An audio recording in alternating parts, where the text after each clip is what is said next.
Donald Trump is to conservatism as SpaghettiOs are to Italian food a distant, crude and almost unrecognizable cousin. But last year, many conservatives who had trouble rationalizing a vote for Donald Trump settled on one decisive reason. Justices appointed by President Hillary Clinton, they said, could not be trusted to faithfully follow the Constitution. These strict constructionists now find themselves with a president who regards the nation's founding document as something between an irrelevance and a wad of gum stuck to his shoe. On Wednesday, he uttered statements that would have shocked conservatives had they come from Clinton or Barack Obama but were taken as inconsequential coming from Trump. The president was angry with NBC News because it reported he had proposed a huge increase in the U.S. nuclear arsenal. He fumed that it is frankly disgusting the way the press is able to write whatever they want to write and threatened to punish the network by revoking its license to broadcast, though licenses, as he probably does and know, are granted to stations, not networks. Trump has held up the late Antonin Scalia as his model of a justice. Scalia disdained the idea of a living constitution whose meaning evolves over time. The only good constitution is a dead constitution, he declared. If Trump had his way, the Constitution would be deader than the Tsar's, though not quite in the way Scalia meant. When the president swore an oath to preserve, protect, and defend the Constitution of the United States, he took it just as seriously as the debts he escaped in bankruptcy court. Trump would start by amputating the First Amendment, which upholds the disgusting freedom of journalists to write whatever they want to write. This is the same president who invited violence against reporters by tweeting a video doctored to make it look like he was punching a CNN representative. Press freedom extends to broadcast news media, which are entitled to report and comment without government interference. To suggest that the president has the authority to punish allegedly inaccurate reporting by silencing a news organization betrays gargantuan ignorance and childish petulance.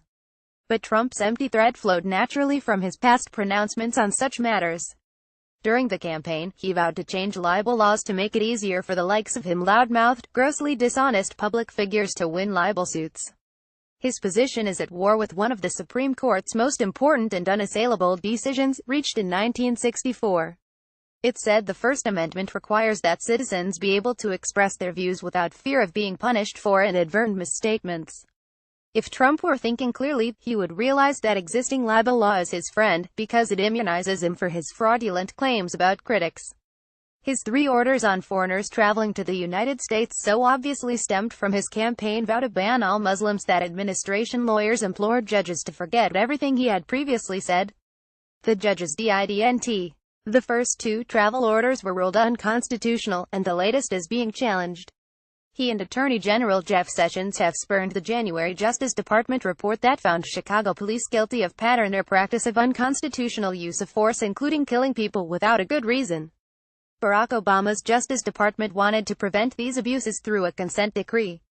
Sessions has no interest in fixing or even noticing such problems. He flaunted his indifference in a memo rejecting corrective action. It is not the responsibility of the federal government to manage non-federal law enforcement agencies. Actually, when they violate the federal constitution, it is. What are the responsibilities of the federal government, according to Sessions, to promote officer safety, officer morale and public respect for their work? If the point wasn't clear enough, Trump told an audience of police officers in New York they should rough up suspects they arrest. That was too much for a lot of police departments. The New York City Police Commissioner objected to suggest that police officers apply any standard in the use of force other than what is reasonable and necessary as irresponsible, unprofessional, and sends the wrong message to law enforcement as well as the public. Trump's supporters feared that if Clinton were elected, constitutional rights would be damaged over time by a liberal Supreme Court. Instead, they got a president who prefers to damage them immediately all by himself. Copyright 2017 creators, Calm.